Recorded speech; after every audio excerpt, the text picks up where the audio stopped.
तो अभी तक हम लोगों ने पहले एफोरिज्म से 8 मिनट तक पढ़ा था। 9th से 18 एफोरिज्म तक समझने के लिए हम लोग अभी फिलॉसफी की थोड़ी समरी फॉर्म में पढ़ रहे हैं, ताकि हम लोग समझ सके वाइटल फोर्स क्या है, वाइटल प्रिंसिपल क्या है, डायनेमिक्स क्या है, vital force of the vital principle क्या है, ये सारी चीजें। तो हमने स्टुअर्ट क्लॉस्टर की फिलॉसफी में पढ़ा था। टोटल 3 स्कूल ऑफ फिलॉसफी थी। पहला मेटेरियलिज्म था, सेकंड आइडियलिज्म था और थर्ड हमारा था सबस्टेंसिज्म। मेटेरियलिज्म के माइंडसेट वाले लोग ऐसे लोग होते थे जो हर चीज को मैटर फॉर्म में पढ़ते थे।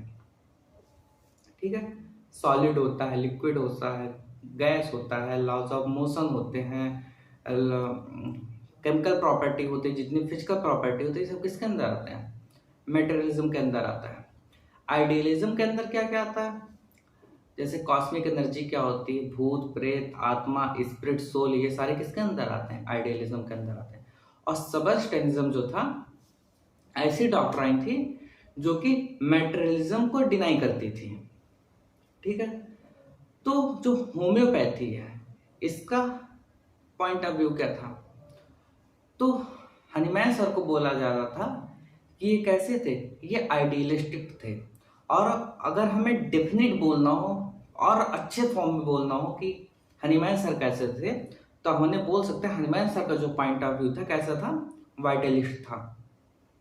ठीक है, जैसे अभी एक चीज डिस्कस करते हैं। जैसे किसी पार्टिकल का मोशन हो रहा हो, ठीक है, मान लो ए पॉइंट से बी पॉइंट के बीच में एक मोशन हो रहा है कि कोई चीज जा रही है, बट ये जो मोशन है एग्जैक्टली मोशन है क्या? क्या हम समझ सकते हैं? तो मोशन एक क्या है? एक नॉन एंटिटी वर्ड है। सिर्फ मोशन हम समझ सकते हैं। ये क्या है? सिर्फ ये जो एक स्पेस है, स्पेस में केवल चेंज इन पोजीशन है मोशन। इसके अलावा मोशन कुछ भी नहीं हो, तो मोशन को समझा नहीं सकते except the change in the space in position in space. Space में किसी ऑब्जेक्ट का ए पॉइंट से बी पॉइंट मूवमेंट हो रहा है, यही मोशन है। मोशन रिजल्ट किसका है? तो motion is result of the force. कोई ना कोई फोर्स अप्लाई हुआ जिसकी वजह से किसी ऑब्जेक्ट की पोजीशन चेंज हुई point A to point B. तो motion is a result of force, but force भी तो किसी चीज का रिजल्ट होगा। तो हम कह सकते हैं force come out of energy.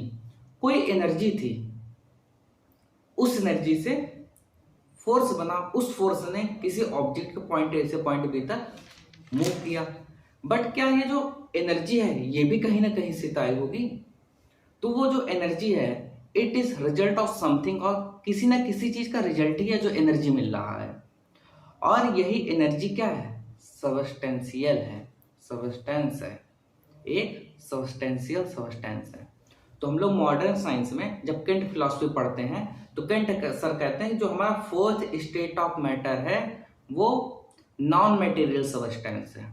But यही चीज जो हम लोग स्टुअर्ट क्लॉस्टर की फिलॉसफी में है, तो उसी चीज को बात सेम कहते हैं, लेकिन स्टुअर्ट क्लॉस्टर क्या कहते हैं कि ये जो हम पढ़ रहे हैं, जो भी मॉडर्न साइंस हमें टीच कर रही है, हम जितने भी मोशन पढ़ रहे हैं, लाइट पढ़ रहे हैं, हीट जो ट्रांसफर हो रही है एक जगह से दूसरी जगह पे, it is the only the motion of the ether. ठीक है, तो ईथर का fourth state of matter, Stuart Closter उसे ईथर बोलते हैं और केंट सर उसे क्या बोलते हैं? सिंपल सबस्टेंस, या फिर वो वर्ड यूज करते हैं एक ऐसा सबस्टेंस जिसका कोई भी वेट नहीं है, नॉन वेटेबल सबस्टेंस, एक ऐसा सबस्टेंस है। और उसी चीज को स्टुअर्ट क्लॉस्टर क्या बोलते हैं? ईथर बोलते हैं। तो ये जो 2-3 लेक्चर हैं जिसमें स्कूल ऑफ फिलॉसफी हो गया, केंट सर का डायनेमिक्स, सॉरी सिंपल सबस्टेंस हो गया, ये तीनों लेक्चर एक साथ पढ़ेंगे, इसको कोरिलेट करेंगे, तब हमें समझ में आया कि सबने एक ही बात कही है। जो हनीमैन सर ने कहा उसी को एक्सप्लेन किया स्टुअर्ट क्लॉस्टर ने अपने तरीके से, उसी को एक्सप्लेन किया केंट सर ने अपने तरीके से। हम लोग तीनों चीजों को पढ़ के तब ऑर्गन को आगे कंटिन्यू करेंगे। तो हमने क्या समझा कि किसी चीज का मोशन हो रहा है, point A to point B, ये रिजल्ट है एक फोर्स का। वो जो फोर्स, कोई भी फोर्स हो सकता है, न्यूटोनियन फोर्स हो सकता है, ग्रेविटेशनल फोर्स हो सकता है, उसमें भी तो मोशन होता है कि कोई एप्पल पेड़ से नीचे गिरा तो वहां पे हमने मोशन देखे, एक ऑब्जेक्ट का स्पेस में मूवमेंट हुआ, बट वो क्या था, ग्रेविटेशनल फोर्स था। ग्रेविटेशनल फोर्स आई कहाँ से, वो ग्रेविटेशनल एनर्जी से आई। वो एनर्जी कहीं ना कहीं से तो आई होगी। वो हमारी एनर्जी क्या है, वो एक सबस्टेंशियल चीज है जिसे स्टुअर्ट क्लॉसर क्या कहते हैं, ईथर बोलते हैं, फोर्थ स्टेट ऑफ मैटर जैसा है। और हनीमैन सर का पॉइंट ऑफ व्यू क्या था इन सारी स्कूल ऑफ फिलोसफी में, कि हनीमैन सर मेटेरियलिस्टिक थे, पॉइंट ऑफ व्यू था, या फिर आइडियलिस्टिक या फिर सबस्टेनिज्म। तो हनीमैन सर क्या थे, आइडियलिस्टिक, और अच्छे शब्दों में बोला जाए तो वो वाइटलिस्ट थे। क्यों, हनीमैन सर के जितने भी स्टेटमेंट हैं माइंड को लेकर, लाइफ को लेकर, या फिर वाइटल फोर्स को लेकर, वाइटल प्रिंसिपल को लेकर, पोटेंटाइजेशन को लेकर, सक्सेशन को लेकर, ये सभी क्या करते हैं, सबस्टेनिज्म की तरफ ले जाते हैं। मतलब जिसमें मैटर फॉर्म कम होता जाता है, एनर्जी फॉर्म बढ़ती चली जाती है। और हनीमैन सर एक चीज और क्या रिकॉग्नाइज करते थे कि कुछ ना कुछ सुप्रीम बीइंग है, वो गॉड है। ये सब हनीमैन सर नहीं कि वो गॉड ही है, बट कहते थे कुछ ना कुछ है। ठीक है, तो हनीमैन सर जब इन सारी चीजों को समझा रहे थे, वाइटल फोर्स बोला उन्होंने, तो वाइटल फोर्स के पहले उन्होंने सोचा इसके पहले क्या हो सकता है, तो उन्होंने हनीमैन सर उस चीज को क्या टर्म दिया, वाइटल प्रिंसिपल दिया। जैसे केंट सर ने कहा, हनीमैन सर ने क्या बोला कि वो एक प्रिंसिपल है, एक एनर्जी है। जैसे इसको आगे ऐसे समझते हैं कि एक स्टेटमेंट ये आता है होम्योपैथी में कि जो भी medicine is a pure science of experience like physics and chemistry. But इसी में एक चीज और ऐड की जाती है कि मेडिसिन जो है अप्लाइड फिजिक्स एंड केमिस्ट्री है। बट ये जो सेंटेंस है, ये जो वर्ड बोला गया कि मेडिसिन एक अप्लाइड फिजिक्स और अप्लाइड केमिस्ट्री है, ये सेंटेंस रॉन्ग है। हनीमैन सर क्या कहते थे कि मेडिसिन जो भी होम्योपैथी में फाउंड हुई है, ये सिर्फ और सिर्फ फिजिक्स या केमिस्ट्री नहीं है। जितनी भी होम्योपैथिक मेडिसिन है, it is based on the universal law of life and motion. इस पूरे यूनिवर्स में, इस पूरे नेचर में जो लॉ है लाइफ के, उसी के बेसिस पे हमारी मेडिसिन है। ठीक है, तो हनीमैन सर जब लाइफ को समझाने को, एक्सप्लेन करने की कोशिश करते हैं तो दो वर्ड यूज करते हैं। एक वर्ड यूज करते हैं the life force and the dynamics. ठीक है, और ये जो हमारा लाइफ फोर्स है, ये क्या है, ये जो डायनेमिक्स है, ये जो पावर है, उसी पावर का रिजल्ट क्या है, हमारा लाइफ फोर्स। जैसे किसी चीज, अब देखो कंपेयर कर रहे हैं एक तरीके से कि कोई ऑब्जेक्ट पॉइंट ए से पॉइंट बी मूव किया तो वहां पे क्या हुआ, मोशन हुआ।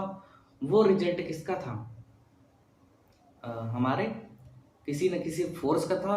वो कोई भी फोर्स हो सकता है, इलेक्ट्रोस्टैटिक फोर्स हो सकता है, या फिर इलेक्ट्रोमैग्नेटिक फोर्स हो सकता है, ग्रेविटेशनल फोर्स हो सकता है, फोर्स फॉर्म में। मतलब फोर्स का ही रिजल्ट हमें मोशन देखने को मिला। स्पेस में point A to point B position change हुई किसी फोर्स की वजह से। वो फोर्स कहीं ना कहीं से तो आया होगा, वो तो क्या थी, एनर्जी थी। अल्टीमेटली वो एनर्जी ही थी। अब हनीमैन सर कहता है ये जो लाइफ फोर्स है, जिसकी वजह से लाइफ की ये जो कंटिन्यूएशन है, ठीक है, जो हमारी लाइफ चल रही है, ये किसकी वजह से है, लाइफ फोर्स की वजह से है। और ये जो लाइफ फोर्स है, ये कहीं ना कहीं से तो आया। वो अल्टीमेटली आया कहाँ से, हनीमैन सर उसे डायनेमिक्स बोले, या फिर उसे क्या बोला, वाइटल प्रिंसिपल बोला, जो कि क्या थी, अल्टीमेटली एनर्जी थी। ठीक है, स्टुअर्ट क्लॉसर कहते हैं कि अगर कहीं से कोई चीज एराइज हो रही है, जिससे हम लोग कहते हैं कि out of nothing comes nothing, ये स्टुअर्ट क्लॉसर की फिलॉसफी की स्टेटमेंट है। अगर कुछ भी नहीं है तो उससे कुछ भी एराइज नहीं हो सकता।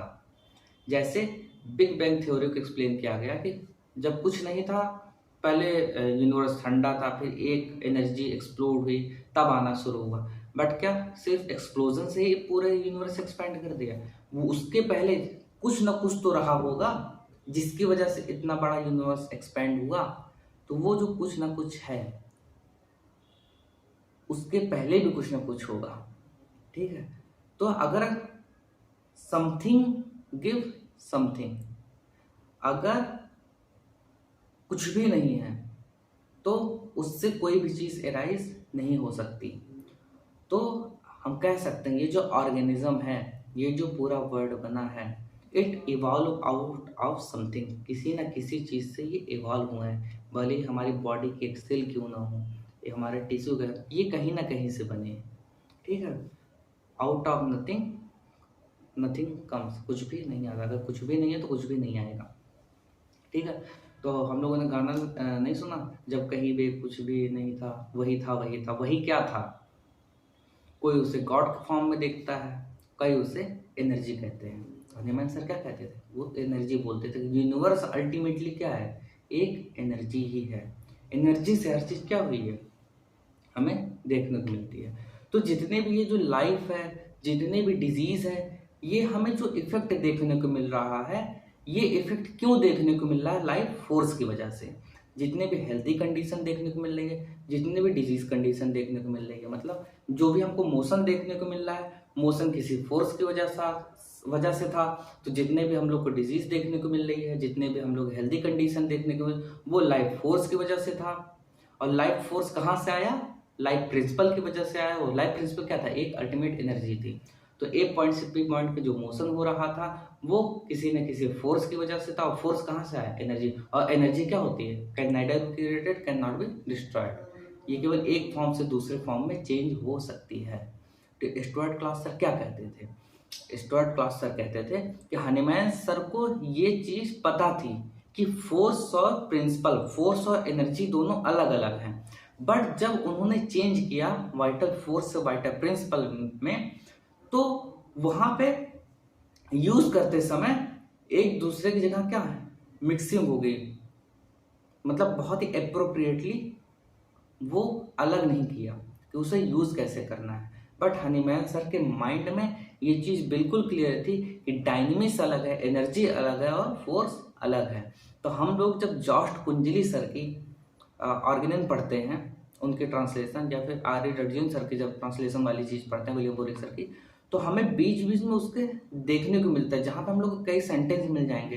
जैसे सबसे बढ़िया life force of the vital principle, या फिर vital force of the vital principle, ये सेंटेंस पढ़ने को मिलता है हम लोगों को। तो अगर हनीमैन सर वाइटल फोर्स का वाइटल प्रिंसिपल ही यूज करना चाहते थे, तो ये सेंटेंस लिखते ना कि vital principle of the vital principle. But Hahnemann sir के माइंड में ये दोनों चीजें क्या थी? अलग थी। उन्होंने क्या वर्ड यूज किया? Vital force of the vital principle. तो यही स्टुअर्ट क्लॉस सर समझाते हैं कि हनीमैन सर के माइंड में दोनों चीजें क्लियर थी कि फोर्स अलग है, एनर्जी अलग है, बस उसका यूज अच्छे से नहीं हुआ, या फिर उसका ट्रांसलेशन करने में कहीं ना कहीं कमी रह गई। तो जैसे हम फोर्स को भी देख नहीं सकते, हम उसका इफेक्ट देखते हैं। जैसे हमने क्या ग्रेविटेशनल फोर्स को कभी देखा है? हमने सिर्फ उसका जो फोर्स है उसको अंडरस्टैंड किया, एक्सपेरिमेंट के थ्रू हमने समझा है, हमने उसका इफेक्ट देखा है। तो जैसे ग्रेविटेशनल फोर्स का हम इफेक्ट देखते हैं, उसका सिर्फ इफेक्ट देख रहे हैं कि मोशन हो रहा है किसी चीज का, लेकिन हम ग्रेविटेशनल फोर्स कभी नहीं देख सकते। उसी तरह हम लाइफ फोर्स कभी देख नहीं सकते, बस उसका हेल्दी या डिजीज कंडीशन में जो उसके फिनोमिना है, जो उसके साइन सिम्टम है, सिर्फ उसी के थ्रू हम लोग लाइफ फोर्स को समझ सकते हैं। और वो लाइफ फोर्स कहाँ से आया होगा? हमारा एनर्जी से आया था। तो अल्टीमेटली अगर हमें समराइज करना हो स्टुअर्ट क्लॉस सर की फिलॉसफी को, कि स्टुअर्ट क्लॉस सर का पॉइंट ऑफ व्यू क्या था हनीमैन सर के वाइटल प्रिंसिपल या वाइटल फोर्स को लेकर, तो स्टुअर्ट क्लॉस सर सिंपल समझाते हैं कि जो हनीमैन सर ने वाइटल प्रिंसिपल वर्ड जहां भी यूज किया है, या फिर जहां भी वर्ड पावर यूज किया है, या फिर जहां भी वर्ड डायनेमिक्स यूज किया है, इन तीनों के मीनिंग हमेशा एनर्जी लेंगे हम लोग। कौन कौन से हैं? Vital principle, dynamics and power. इन तीनों की मीनिंग हमेशा क्या होगी? एनर्जी होगी। और जहां पर भी लाइफ फोर्स बोला जाएगा, वाइटल फोर्स बोला जाएगा, उसका वो रिजल्ट होगा। ठीक है, इस एनर्जी का जो एक्ट होगा वो हमेशा क्या होगा? फोर्स होगा, जो कि हमारा क्या लाइफ फोर्स हो, या फिर कह सकते हैं वाइटल फोर्स कह सकते हैं। ठीक है, तो आज के लेक्चर में बस इतना ही।